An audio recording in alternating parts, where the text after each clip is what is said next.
shortly after finishing my master's at NUS in the 80s. It's true. And my first job was editing a magazine, two magazines. One was called Man, which was not very manly, and the other one was called Hot, which was just about lukewarm. But what we did in those magazines is we published quite a bit of Singapore lit. So Philip Jeyaretnam, Simon Tay, Ovidia. We had a strong fiction section. So that was my first taste. And that was there was something kind of happening in the late 80s. This must have been 86, 87. There was that generation of writers coming on stream and publishing their novels. So that was kind of fun to be part of that. But then I got into different kind of books. I got into picture books, illustrated books, working with photographers and designers and, that sort of thing. So I really found that I really loved book publishing. And I did that until about 95 or something, when this little thing called the internet seemed sort of interesting. So I was, we were making these beautiful books in Singapore, and we were selling them all around the world. But the price, the price that we could get, the revenue that we could get for selling a book in England or the US or Germany was maybe 18%, 20% of the retail price. Just the cost of shipping and working through the distributors and all of that. So I thought this internet thing, we can reach customers directly all around the world. We can find all the people who are interested in Indonesian batik or Singapore literature, whatever it might be, on the internet. So I was really into it, and that distracted me until about 2001, when I came back to B2B. After the dot-com crash, I came B2B back to books, and helped to revive NUS Press, or at that time, Singapore University Press, which had it was just down to maybe 3 books a year at that point. It was had been neglected by the university.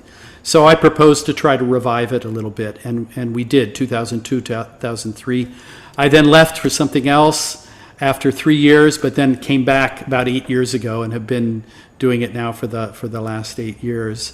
And the scene has changed so much. I mean, certainly by the time I came back in 2008 or whatever it was, Kenny had been going for a while.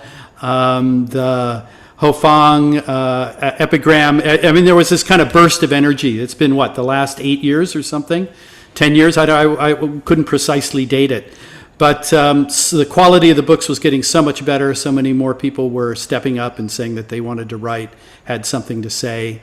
The indie retailers were showing us what could be done. 2011 was a bit scary. We lost Borders. We lost Page One. We lost a lot of Times and MPH. But we've carried on through. So we lost about 30% of the shelf space for books, I estimate.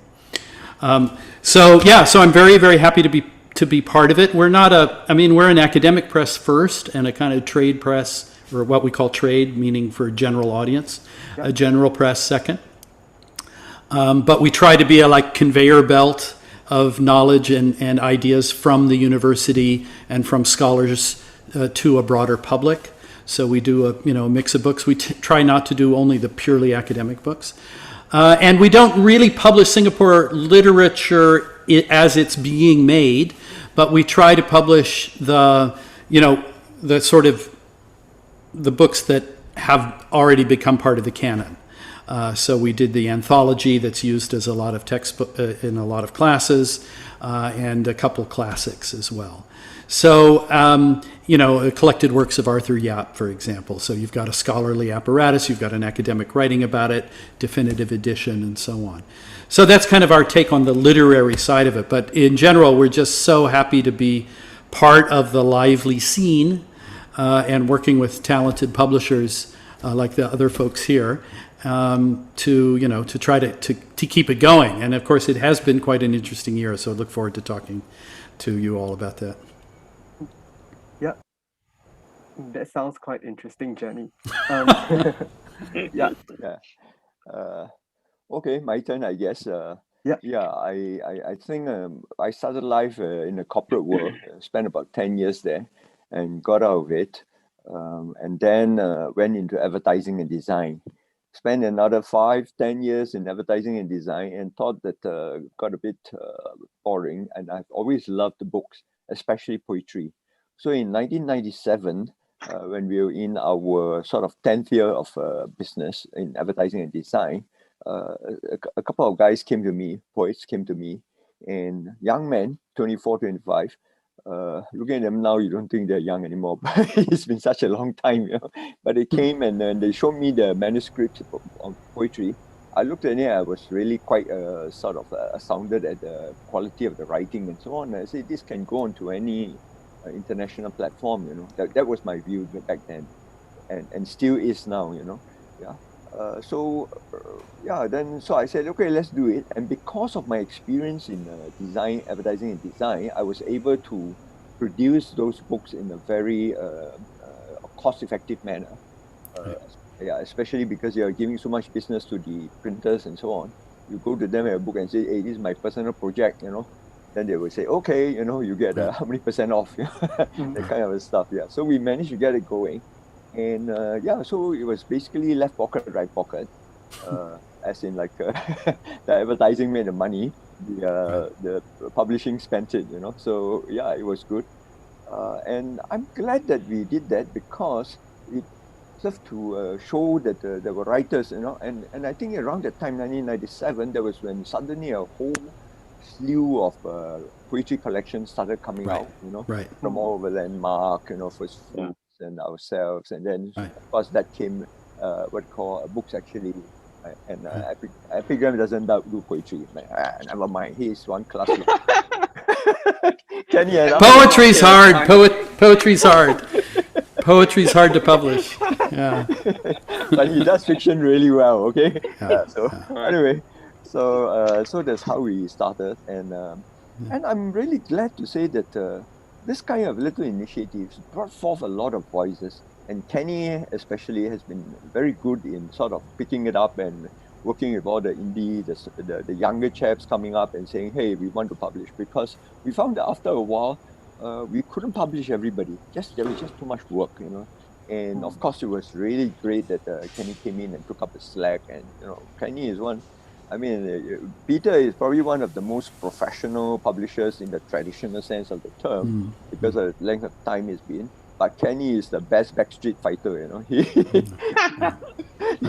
He's able to turn a lot of stuff around, and then with his, of course, with his ideas and how to promote books in bookstores and so on. I think as a collective, you know, we have all brought the publishing industry forward quite a fair bit since the 80s and 90s. So that's about it. And I've just retired, but I'm glad to say that there's a new team in place, and this new team is carrying on with their own visions and their own taste, which is great, you know, because this is what, you know, we must move on season to season and so on, right? Yeah. So. Yeah, and Hoe Fang, I've always been impressed with your mission-driven sense to publishing as well, right? So purpose and social purpose, and making sure that voices that might not get heard otherwise are heard, and so on. And that's been absolutely essential in the scene. Thank you. Yeah. Okay, so that's about it. This is where we are today. So it's for me to wrap up this introduction. I'm obviously the youngest to the scene, and I guess accidental publisher. I mean, we of course first started as a bookstore, books actually as a physical bookstore, of course, and that was in 2005. And prior before that, I had worked at other bookstore chains before National Service and after National Service, and I think I had worked at both Tower Books and then later on at Borders. Yeah. So those two stints at those two international bookstores, I think, imparted very different book selling background skills, I guess. And of course, at some point in time, which was strange because at the very start, the idea was back in 2004 or 2005 was like, why not we do everything online? You know, let's do online bookstore. You know, but of course, when we're thinking that, we were literally just thinking of it because it's the lowest cost, you know, to set up, right? And but of course that that longing was for a physical brick and mortar space, and of course, accidentally we started the bookstore with multiple factors that sort of like fell into place, and 2005 onwards to and 15 years later, things has changed, of course, with the physical bookstore to now just purely an online bookstore again. And the publishing came about.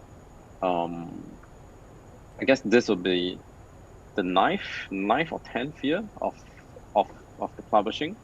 And again, I think it was at a particular time when the scene itself had a lot of manuscripts floating out there. You had the writers who were writing more, you had new writers who were writing more, and at the same time, unfortunately, I mean, which I feel sometimes is still the case where there's not enough publishers to sort of absorb that production of manuscripts, but demand is, of course, that's another question altogether. So we sort of like stepped into the fray, and we sort of like just went into publishing, and to be honest, would we have to do it again? I'm not too sure. It's still I think, like, even though now we are purely an online bookstore, to be doing both publishing and book selling still feels quite pressurizing on at certain times. Yeah, both are pretty difficult on their own. Yeah. So I think I don't know what we've got ourselves into, but I think just from the book selling point of view, I think we have quite huge support. I mean, from folks like Peter, NUS Press, then of course Mr. Fong at Ethos Books, and of course much later on we have Edmund coming on board as Epigram Books, So I think the scene itself, there's that team, I guess, of like different publishers, and everyone is putting out books, and I think when occasions pre-pandemic, you have like Bison Festival, right, and you sort of get to see everybody together. So these are Yeah. the things that we do, I guess. That's right. And Writers Festival, also kind of accelerated quite a bit, second half 2005 onward, 2003, I think. So it really picked up. And so, that context, right? I mean, it's so important to have a place where you can see it in action, and places where we can see it in action. Kenny, the first shop was Kreta Iyer, Tello Iyer, right? Tello Iyer, yeah. Yeah, Tello Iyer. I remember walking in there because the Didier Millet had his office just next door. That's next door. Yeah. Yeah, and I was visiting him, and then I'm like, "What's this place?" And I was like blown away. I'm like, "Wow, a real bookshop! It's fantastic." It's a long time. That's Yeah. almost. This will be like nearly 16 years ago. Yeah. Oh my gosh. Yeah. It's quite interesting to see how the Singapore literary landscape is so unique, where like the different publishers and bookstores all like come together, and like how much the scene has really grown over the past few decades. So back to our theme for the panel. So as you would know, our session seeks to delve into the local literary scene by exploring the ways in which our local literary publishers and or bookstores have had to adapt in order to survive, in particular focusing on the changes they have to make in terms of their operations and distribution, as well as their thoughts on the future of the local literary scene. So we have chosen Hoe Fang, Kenny, and Peter for our panel here because they are all major players in the local literature scene, and they have influence over the trajectory and development of the local works. So let me put to you the first question. So what are the main aspirations that you have for your businesses or organizations, and how has COVID-19 disrupted the journey towards the fulfillment of these plans?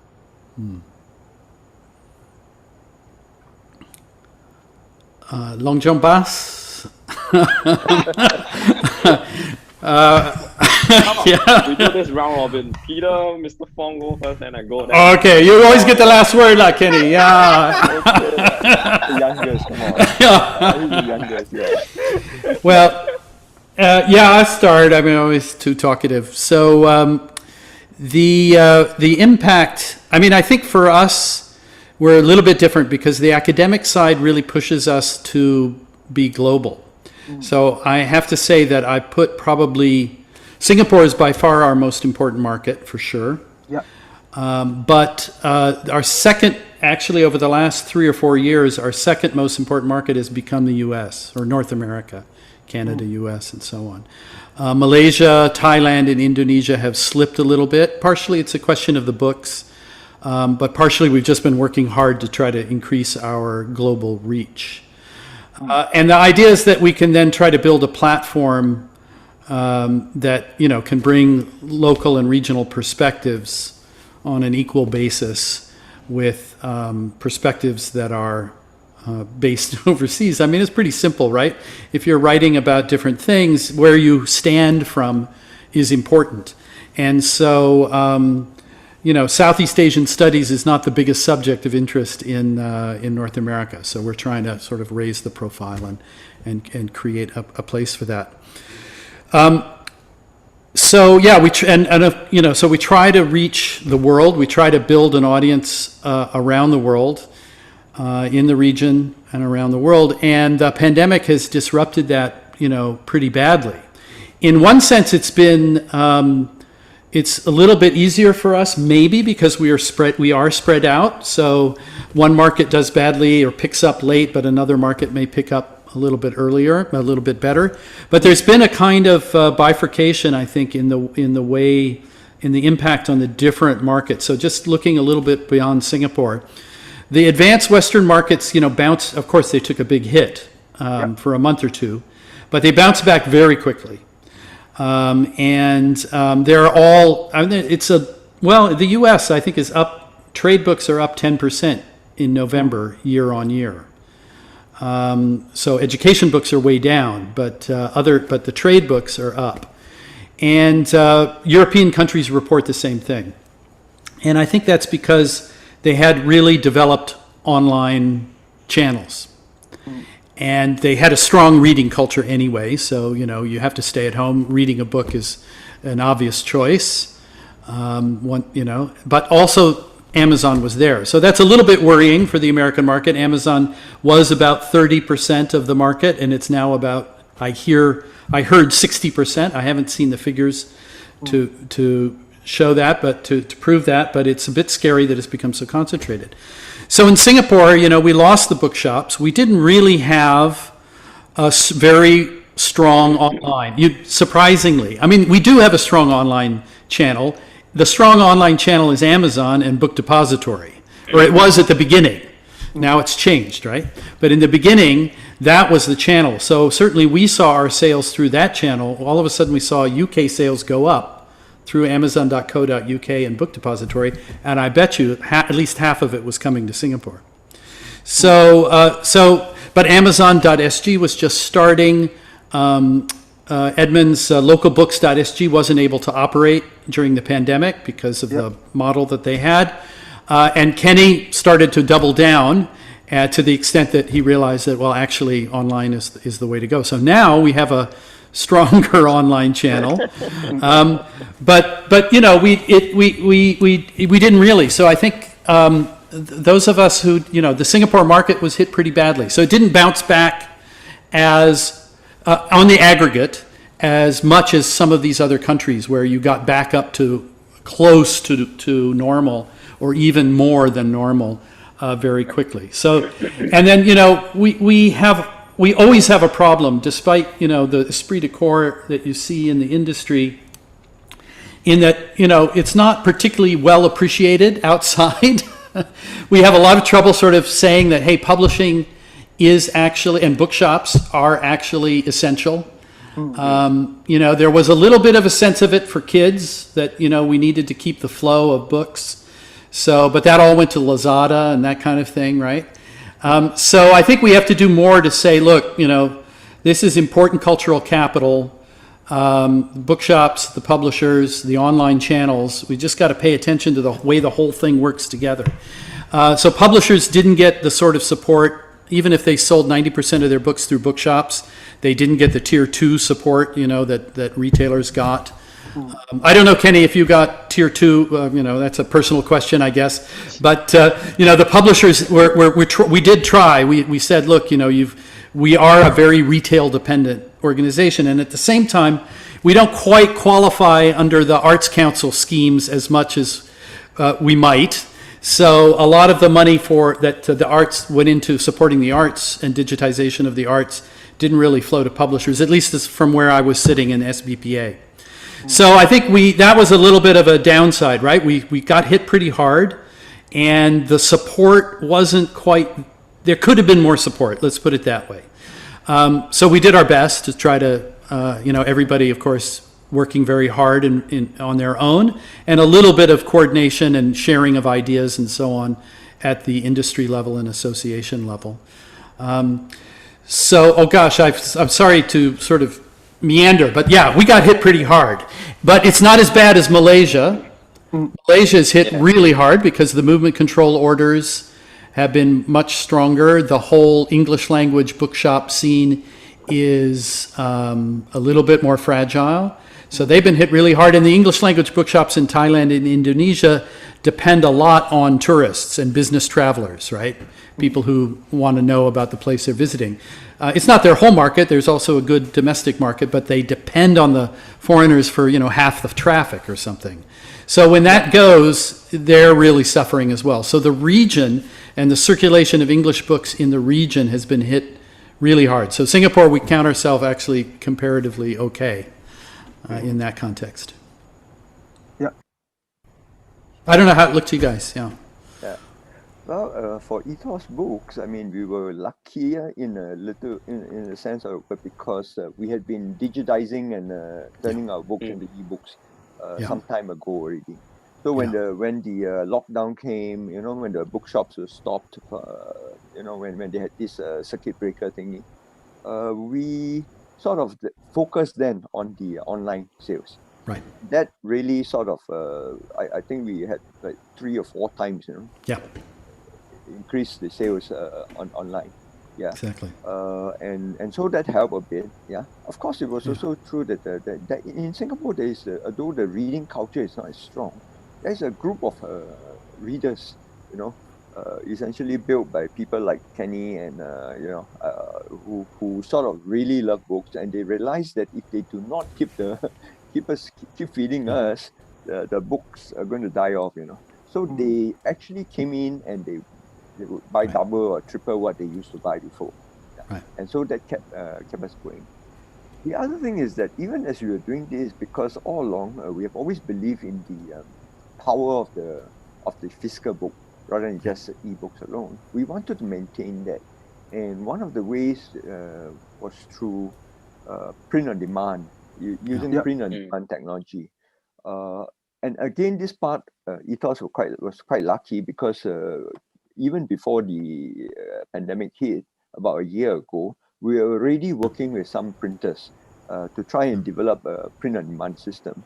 And of course, this print on demand system is, you print only when there's a firm order for the book. Yeah, of course, you take a bit longer. You can't just go up to the shelf and pick it off the shelf.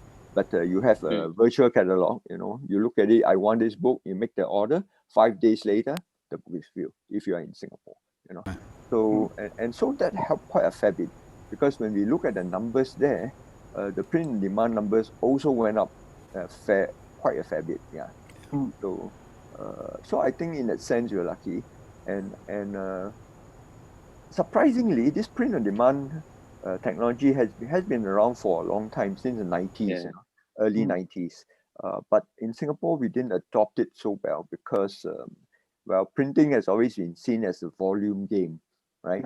The more you print, the cheaper the unit cost is and so on. So everybody's mind was stuck that way, yeah.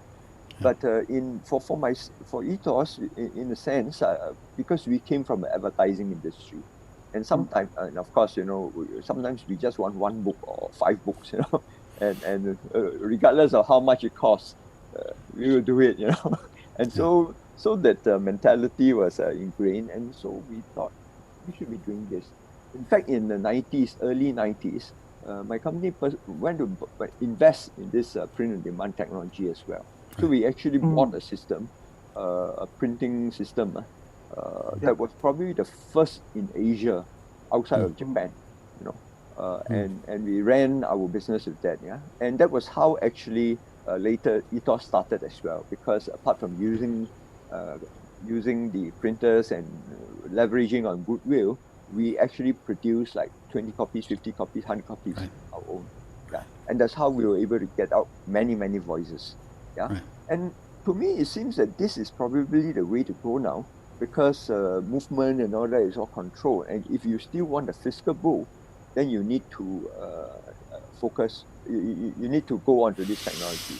And that has been done in places like US and the UK and all that many, many years ago. In 1992, I remember when I started looking at this thing, there was this company called Lulu.com, you know, they were doing this correct. as well. Yeah. In the 10 years, that they did this print on demand in America, they managed to, well, not in the 10 years, in 10 years, that means they started in 1992, I think 92, and by the year 2002, I realized they produced the figures. I realized that they had more than 800,000 titles. Wow. They had done more than 800,000 titles, you know, in 10 years, right? And these 800,000 titles, each time they produce it, they will do about 50 to 200 books. But it was a once-off cost. They will charge you $400, right, to do that. Now, $400, you multiply that by 800,000 titles, that gives you $32 million a year for 10 years, you know. So you can imagine that turnover alone is more than our offset traditional offset printers. You know, if you look at it, the most of our traditional offset printers. Yeah. But of course they were able to do that because they were the first on the scene. They had more than 200 million people in the population, and they were used to this kind of online shopping. They were more used to it. Yeah. That's why Amazon started in the US. Yeah. And so along the way, the UK got into it and so on. So now there are a few such organizations, print on demand organizations all over the world, pretty good ones as well, right? Yeah. But in Singapore, we still do not have an organization like that until a new company. I was working with this printer. This is where I make a little bit of a commercial plug, lah. This new printer, this printer I worked with, it's called Hoe Printing. They've been in the business for more than 70 years. You know, they are older than independent Singapore, right? Traditional. So about 2 years ago, they decided to switch, and so they built this system, because it is not just a matter of printing the books on demand. There's a whole logistical system that you have to consider. There's an ecosystem you have to build, and so on. And so this is what they've been doing for the last 2 years, and hopefully, you know. But now what you have to see for it is actually a really nice system where any independent author or publisher, a small independent publisher who wants to print only 50 books, can just go online and spec it, get a quotation immediately, and get his books within the next 5-10 days. You know? So so I think that is a good step towards how to handle this pandemic thing, because obviously it's not just a pandemic, of course. It's also this thing about books reading dropping. You know, the number of books that we have produced over the years have been dropping steadily. Yeah. So I felt that this is how we would be tackling it. Yeah, thanks, Ho Fang, for the very enlightening introduction to this print on demand. Because actually before this, I did not even realize that such technology existed like early on already. I mean, only company that I thought did print on demand, like the only major company I thought it was Amazon, because like in the past, like sometimes I order some books on Amazon and I'll see it's like, oh, it was only published printed after I ordered the book. Yeah. But it's very great to see there are also many local printing companies that are stepping up to do print on demand. And yeah, for our audience members, we will be sending you the links to the company later by email after the session, so you can have a greater in-depth look into what the company does. So Kenny, how about you? How has COVID-19 impacted your business, and how are you adapting to it? I guess I think for us, I think in the industry itself, we are the one that seem to had the most changes. I mean, from a physical brick and mortar bookstore to making the decision to go fully online, right? And I think we were quite cheeky about it, as I mean what we usually do lah. I mean, and I guess there's a fair bit of risk taking as well, where I think we were quite, I guess to some extent we were sort of prepared, because pre-pandemic, we had been running the online bookstore for like maybe like 4 years, but we have never really gotten very serious about it. It was just like complimentary, where we only had like I think 400 to 500 titles listed, and not everything listed there was really good. And out of 400 or 500, I think close to like nearly 150 to 200 were our own publications that we published. So you could tell that we were just not very serious about the online bookstore, but it was something that we knew that at the back of my mind, that if we could run the physical bookstore and then at the same time have the online bookstore do well, then that'd be the best of both worlds, But and of course we felt that the online bookstore was existing so that we could service the international customers, the international market. And that was what that model was, because like, for example, like for every 10 purchases, at least 2 or 3 would be an international purchase. So we felt that, okay, that should be it. But of course, in late 2019, when the pandemic sort of broke out in Wuhan, and then you start hearing cities that gone lockdown. I think the earlier ones, of course, was Wuhan, China, and then followed up by some of the smallest cities in, was it Spain or Italy? And then that's where we started questioning ourselves that, would Singapore ever go into a lockdown? And this would have been like, January before Chinese New Year in 2020. Yeah.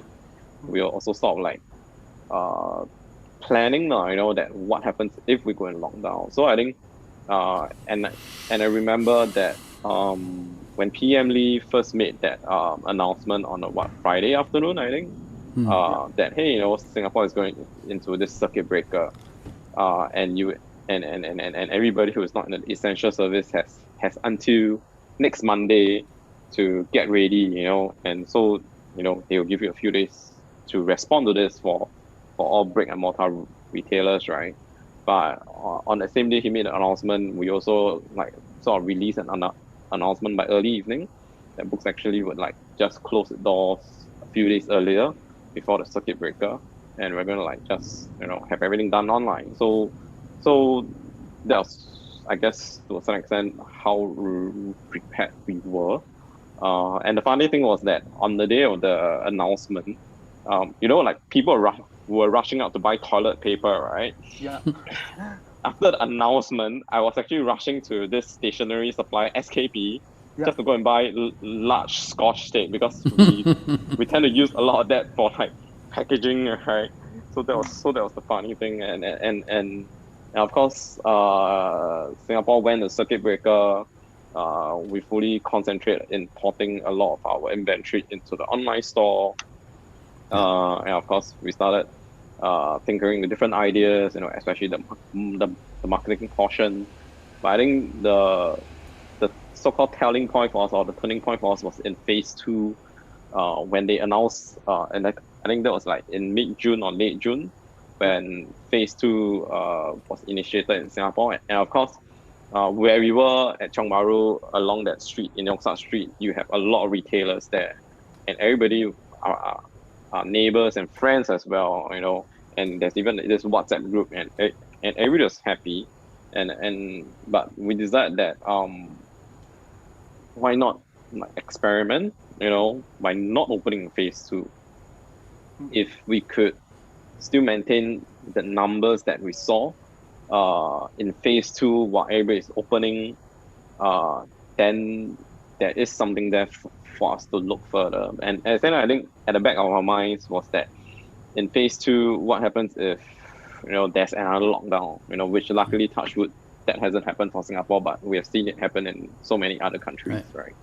And I think I guess sometime in August we decided, hey, the numbers are good, and there are a lot more potential in just remaining as an online bookstore than as a physical bookstore. And I think it all did like just point out to the business decision that if the sales are better, then why not do that? And to veer a little bit into print on demand, even that has sort of like helped us. Like for example, print on demand in Singapore sort of like correct me if I'm wrong, but it sort of figures heavily within the academic publications. So for example, you have like a academic publisher like Roulette, right? And for us, like what was interesting is that with Roulette, we can have access to their print on demand catalog, and then we would list all the titles online, and we don't need to spend a Stock single them. cent Right. to stock them, right? And then as long as we put the description saying that this book will only fulfill 2 weeks later after you purchased it, and if the consumer is willing to wait it out, they will purchase it. And then once we receive the order, and then we send it to the folks who run Roulette, and then we'll get the book 2 weeks later, and then we send out. So they have sort of expanded like our inventory lines Right. a fair bit, and I think there's even much more room for growth there. But in saying so, like I still have reservations about POD. Like for print on demand, I think it will also figure at some point in time for our own publishing, where obviously, I mean, as publishers, there are some titles that we know that after a while you would not continue to print 500, 1,000 copies of it even after it has sold out, right? But in a sense that over time there might be still 1 or 2 readers every year that do you still have a copy left, right? And I think the POD function itself would benefit the backlist in a very big and great way, so as publishers. But I think from bookstore point of view, I'm slightly cautious because like I think in Singapore we really don't have enough bookstores to begin with, like physical bookstores. And even if you want to be like blurred about it, like to blur the lines to say physical and online bookstore. First of all, online bookstore, the one that has so-called the best functions online, or at least the widest variety, obviously is either Book Depository or Amazon, right? Yeah. So every other portals pales in comparison, and you're talking about a product, a website that needs variety because customers want to see that variety, that range, right? And then with the fact that there's not enough physical bookstores to showcase, to merchandise books. Yeah. And if we start seeing too many publishers or like smaller publishers coming in with a lowest barriers to entry because of print on demand that affords them, right? I think what I'm more afraid is that that will sort of make the physical bookstores lazy, where because you only print a certain amount, and then I will just stock in 2 copies, 3 copies.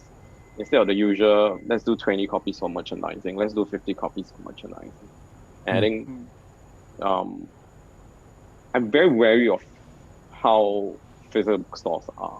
I think that has always been my gripe, about it. That unfortunately, I think sometimes the bookstores are just not doing a good job, Merchandising. Merchandising, and I think it's the same case for even when we were running a physical bookstore.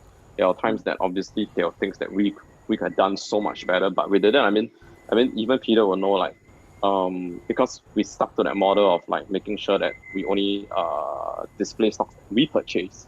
We never went on a consignment or returnable model, right?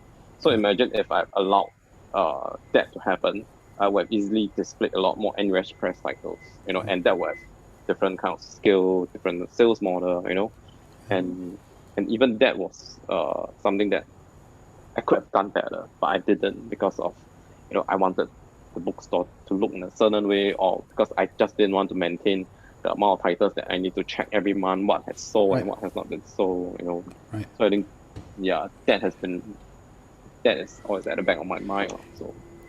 Brian, I don't know if you realize it, but you've convened this conversation, which is, we're kind of at the tipping point of the industry as we look to shifting these models. And I can tell you that this is a much needed conversation, and it's happening here at ReadNUS. So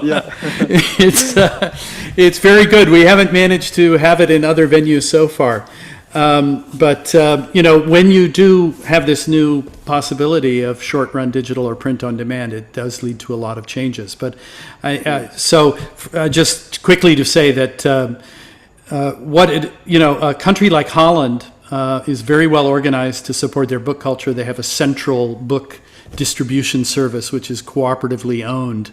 But they didn't really get print on demand going until they had 6 different publishers.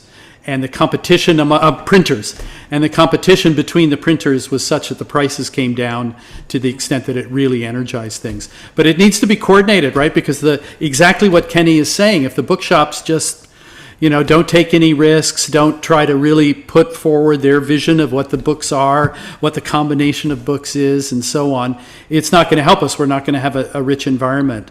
I mean, publishers will say, oh yeah, of course we don't want returns anymore, but actually, because bookshops traditionally have the right to take what Kenny was saying he didn't do, right?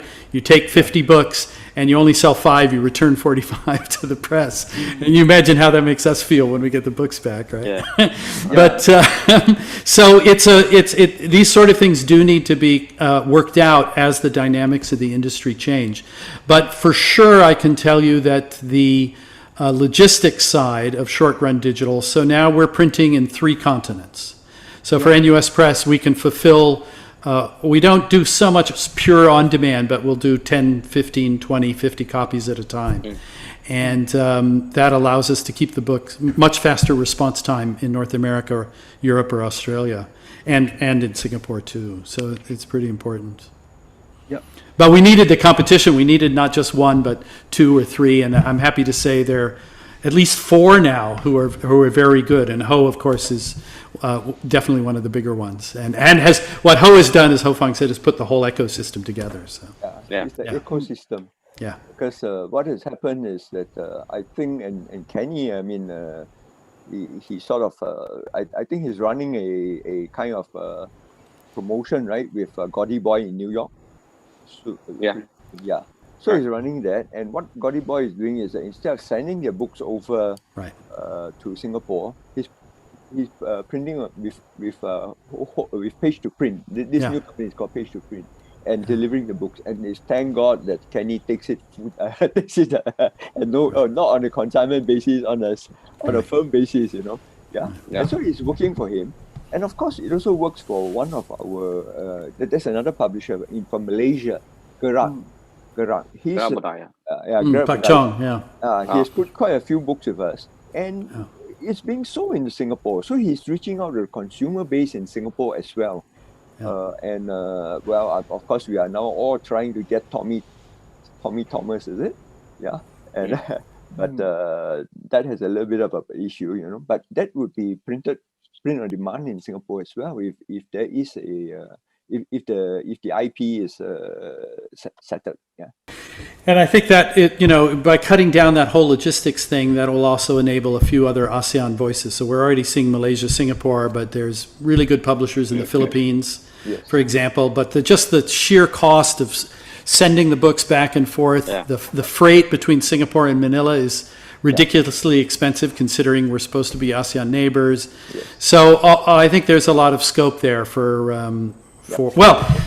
I mean, that's one of the post-pandemic effects, right? You can sort of do things across borders in ways that you couldn't quite before. But Kenny, who's going to be our good bookshop, our good physical bookshops? I mean, I totally get your choice, but the problem is, Kino. Kino.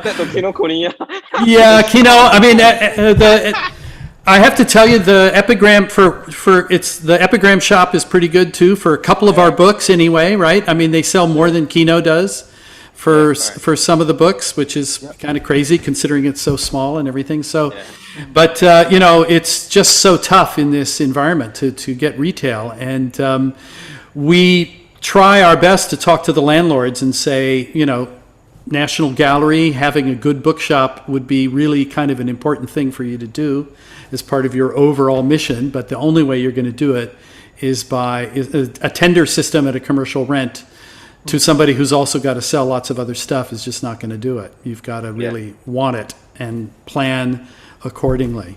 And it's just not happening, right? People are saying, no. So books are seen like any other commodity. And that you know, we try to be very rational and unbiased in Singapore, but it's very hard. Yeah. There's this China bookstore coming in, right? Oh yeah, I haven't seen it yet. Yeah. Yeah. It was supposed to open on the 8th of February, but the boards are still up. You know, I was Okay. I happened to walk past I thought it. they had a grand opening already at Wheelock. But I am not sure why the boards at Wheelock is like, you know, all the posters, the stickers in the windows. You see, Brian, we're some serious comparing of notes going on here. Go take a look at that. I was there just about a week ago, less than a week ago, and you're still like sort of. And Leet is not opened in Malaysia, right? So they won't open until this all settles down. Chunping, another great Asian bookseller.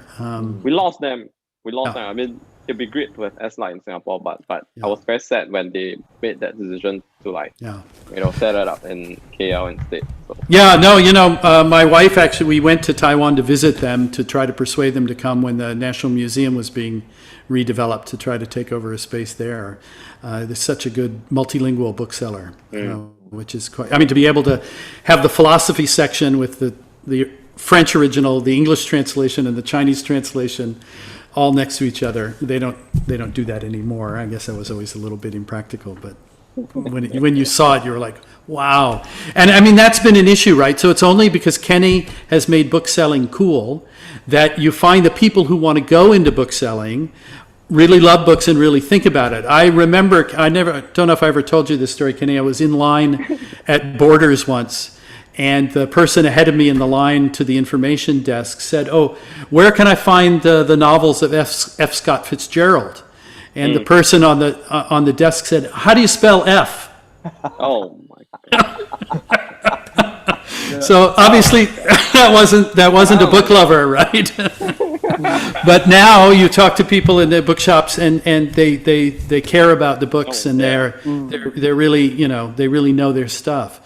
Another trend that's happened is that the National Library's ebook offering has gone through the roof. So they announced, they told through Overdrive, they said they were up to 6 million downloads through the Overdrive platform. So that is wonderful for readers because you have a very big catalog with Ethos and NUS Press books and most local publishers as well. Many, maybe I shouldn't say most. But it's also, we've always had this super powerful National Library, right? Which has been a blessing, but it also, I think, makes it harder for us to sell books too, right? Because you can just, and how many times have I seen somebody in one of our bookshops scan the barcode and say, "Oh, it's there at Marine Parade Library. I'll just reserve it." Take the bus and pick up the book. Peter, should we do a Facebook Australia kind of thing?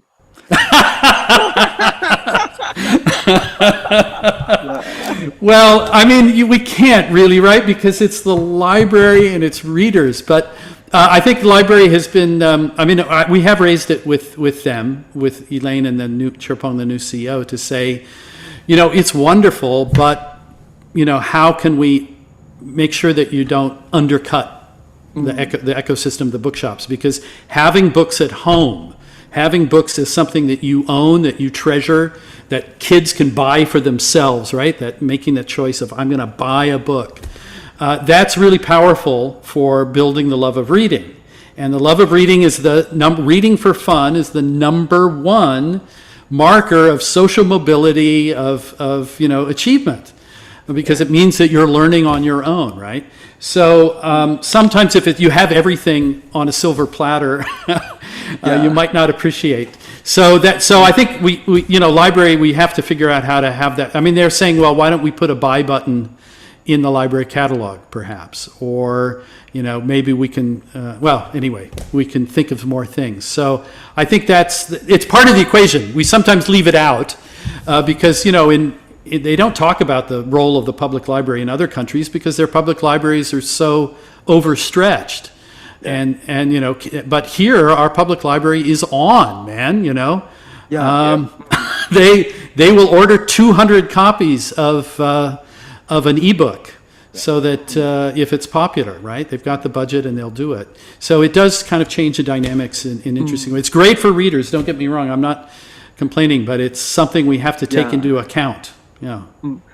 Sorry to interrupt. Yeah, but I think we are close to the end of session soon. Oh. So maybe I'll ask the two last questions for you guys Okay. before we move on to our Q&A for our readers. Okay. So the two questions are why is keeping local literature alive important to Singapore and to the daily life of Singaporeans even among the global pandemic? And also, how else can Singaporeans support local literature, and are there any other ways they can consume it? Okay, I'll start and be very short. I mean, it's kind of self-evident, right? You have to know yourself. You have to understand. We live in a very small island. The island has gotten a lot smaller. We have to understand each other, be empathetic to each other. Literature is the best way. There's no doubt about it.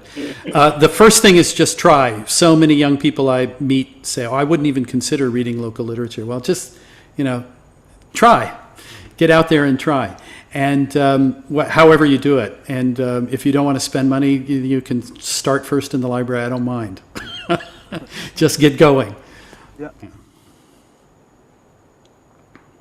I look at local literature as local stories, actually, whether it's literature or stories. And stories are the things that keep us connected to our past and will help us to build our future, you know. And that's why it's so important. And I mean, just again, a little plug. You know, I did recently. I just published a series of books about a sick man, sick, SIKH. Yeah. He wrote memoirs about his childhood, growing up in a Hokkien place, in a Hokkien gangland, and he speaks excellent Hokkien, you know, fluent Hokkien. This thing, and then he talked about his time in the Singapore Police Force, talked about his time as after retirement as a volunteer in Sulawesi. To my surprise, the library bought many copies of this and stocked it up in all their what they call the branch libraries. And I went to check, and I found that the book is always out on loan, and there is a queue of people wanting to read that book. This is a local story. This guy is not known. He is he's just a writer, but he's telling a story which everybody wants to know about. And so I think that's what is important. People want to know, you know. Yeah. So local literature is important. For me, I guess singlet is always like, which is to echo what Peter and Mr. Fong has said, which is the documentation, you know, of what life was. You know, like even if you look at some of the more well-known writers, even if like say take for example, if let's say the more established ones like Alvin Starr, Alvin Pang, Felix Chong, you know, you would publish something now, and then you look at their first works, their earlier works, you know, it's a timeline, you know, for us as the readers, and obviously when you look at it as a timeline, you are also looking back at a country of what it was or possibly back then, and I think the value only becomes stronger only after more time has passed, and unfortunately we are sort of like sandwiched in this neither here nor there sort of timing, you know, where we don't have 100 years of independence, of country making, you know, and we don't see as much value, and so but to me, because we're just caught in that neither nor here there timing, that doesn't mean that singlet is not important. I think as you go further down the road, 20 years later, there'll be someone who is a new academic who wants to study singlet, you know, and that's where it becomes even more important, because if you don't do it now, if you don't keep certain things in print, you know, or you try to make sure that things don't ever not get published, then I think that's why we need it to do what we are doing right now. And what can consumers do to support singlet? I mean, the easiest way obviously is to, you know, head out and purchase a copy, I think, you know, and I think that would be the most direct way. And And obviously, I mean, the other way is, of course, to borrow from the library. I mean, obviously, borrowing from the library has its own lead-on effects. And I think we definitely need to solve how the library compensates the publishers. In terms of the books that because every publisher that publishes a book, the library would definitely stock in copies. But it comes down to what is the minimum or the maximum they buy. And I mean, in most cases they are not going to buy more than 20 or 30 odd copies just to make sure each brand has a copy or something like that. But they are also purchasing at our normal retail price. Right. Even though there's a multiple usage to that book or potential multiple usage to that book. And I think for us as a publisher, obviously it's going to be very different if I say the library is going to pay times 10 the amount per book that they buy as compared to a normal consumer, right? And I think from the publisher perspective, I'm very sure Peter and then Mr. Fong, we will be very happy, if that would happen, Right. But I think there's obviously more nuance levels to it, and I think both the library and the industry has to find some way, or the different stakeholders has to find some way to work together. And to be honest, like what Peter was saying, that NLB is definitely a superpower here in Singapore within the literary scene. So we'll see. Yeah. Okay. So before I end off with the Q&A session, just to check with you, of you, do you have any like future plans or initiative that you'd like to share with our readers? Future plans. I will go first. Okay, I'll go first.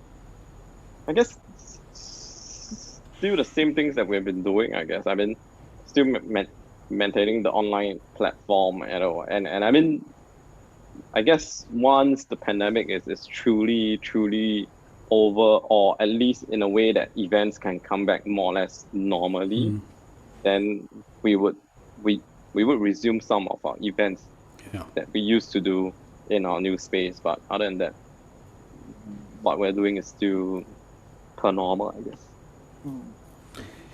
Yeah, we need your magic for events, Kenny, for sure. We had a lot of fun. I mean, most publishers, in addition to getting their online game up and doubling down on that and seeing the growth that Hoe Fang talked about, we've also all been learning video. I mean, get a green screen and get some, get the ability to figure out live streaming and to produce events becomes very important. But it's also quite thin, right? I mean, the fatigue from these things is there. Yeah. So for NUS, I think we're just going to try to go to the next level with our web presence as well. So right now it's very much about selling the book. These are our new books. Here they are. Buy them. I think we can do a lot more with all the rich content that we have and make the website more of a content destination, sort of focus on big issues that we're tackling, not just book by book by book. So that's the goal, but it's a heck of a lot of work for an overstretched team, but that's what we'll be targeting. For us, we will sort of like focus a little more on trying to go global. Unlike the past, because in the past we thought that local stories are meant for locals, right? But I think we have to move beyond that and go international now. And on top of that, to bring international publishers, stories from other countries into Singapore, and sort of get our readers to start reading about our neighbors. So that's one area that we'll be looking at. Yeah. Cool. Yeah, that's very interesting. Okay, so now we have come to the Q&A part. So we have one question. Okay, so we have an audience member who's asking, because due to the rise in like the trend of ebooks, especially with devices such as Amazon Kindle, do you think how do you think the future of the publishing industry will be affected by such giants such as Amazon? And compared to like libraries, which one poses a greater threat per se? Is it like Amazon, or is it the libraries through Overdrive? Yeah. Yeah. It's a tough question. Yeah, I mean I think one thing that's very clear is that the print book, has a very strong place, And what I'm heartened by is that it's more my generation who gets obsessed with their Kindles and their phone reading on the phones and everything. I find that younger people appreciate much better that, a print book is something different, special, and I'll read on my phone if it's convenient, but print is good. And the research is there too, and I don't know if you noticed, Straits Times has been running a lot of stories about the research that has shown that for kids, reading in print is much, much better for the development, for actually the brain development in language skills, because reading is a slower process. And so reading on print as opposed to screens where the kids just get interact. Reading from print slows things down. And Ministry of Education has picked up on this research, has incorporated it into their approach. Straits Times has been running these stories about how important it is to read. So I think print is safe. The threat from Amazon is more one of the e-commerce, the market dominance, the monopoly power. All these big platforms. I mean, the Overdrive platform makes it very easy for the library to offer all these wonderful ebooks and audiobooks to us, but it also is one platform, right, that controls that huge part of that market. So I think it's more that market dominance, business structure issues than P versus E. Yeah, correct. I guess, I would definitely agree with Peter a lot. Unfortunately, ebooks is not as in terms of sales numbers, in terms of the downloads, and of course downloads also equate to how much are you talking about you are charging for the download, right? Because for consumers who are buying ebooks, who are downloading an ebook, they will want it to be as low price as possible, and I think in most cases, unfortunately in Singapore, the numbers are still not there yet. I think all of us are publishers in the same way, right? And I think that if ebook numbers were really, really healthy, like you're talking about, each time you put out a new title and each year you are going to get 100,000 downloads, we would have concentrated heavily on doing ebooks. Would have invested more resources into that, right? Because we knew that the market is demanding for it, and even if you would charge it at $2 per download, 100,000 is 200,000, and obviously doing ebook consumes so much less resources than a physical book. If once your print run is out, you need to print again, right? So I think that's for us, or for me as a publisher, that I wish that the ebook market was so much stronger. Because when you see strong numbers download from the library, from Overdrive, it's because, well, it's free. Free. Yeah. And can I add one thing, Kenny?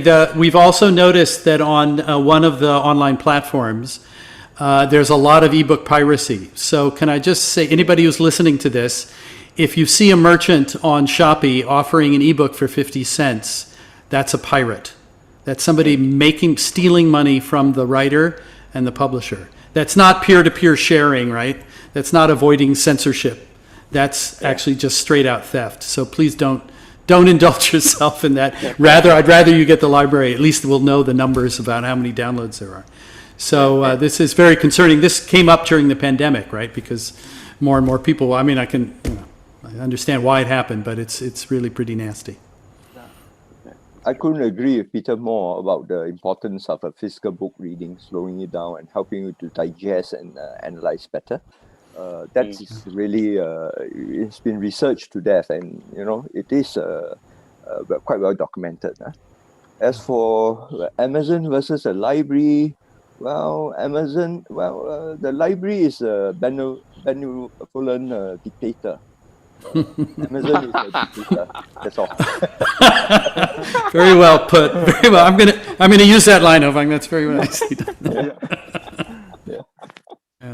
Okay, and we have one last question. What can SMEs in other industries learn from the various experiences of bookstores, in your opinion? Let me go first. I think strong vision really makes a difference, especially when you're talking about retail. So attention to detail, having a real sense of what you want to communicate,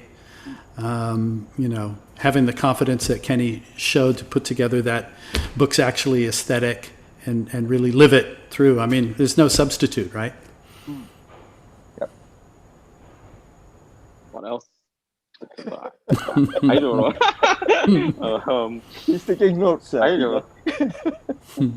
I guess just sticking it out there. I mean, like, I guess resilience. I mean, to be honest, like, I mean, I really can't say the same. You know, if I'm a fashion retailer, you know, and obviously if you're a fashion retailer, there's going to be so much more competition, you know. And if you are someone who is running a cafe these days, there's again a lot of competition. I mean, the F&B industry, the competition is crazy as well, right?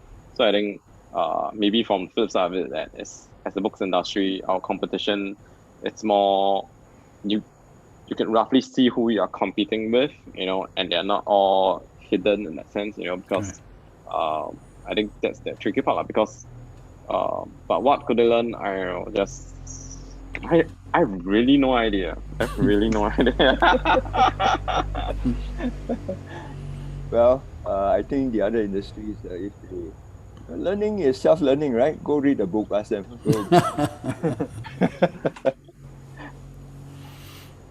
Yeah. Okay, so thank you to all our participants who are viewing this live stream, and we'll be ending the live stream here. Also, a very big thank you to Peter, Kenny, and Hoe Fang for agreeing to participate in this KopiTalks. It's been very insightful learning from all of you regarding the landscape and the future evolution of the literary industry in Singapore. Thank you, everybody. Thank you for having us. Thank you. Yep. Thank you for having me too. Thank you.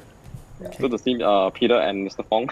Yeah, no, seriously, we're going to talk about changing dynamics with short-run digital. We should have coffee. Yes, absolutely. Let's go to Wheelock Place. We haven't had that conversation.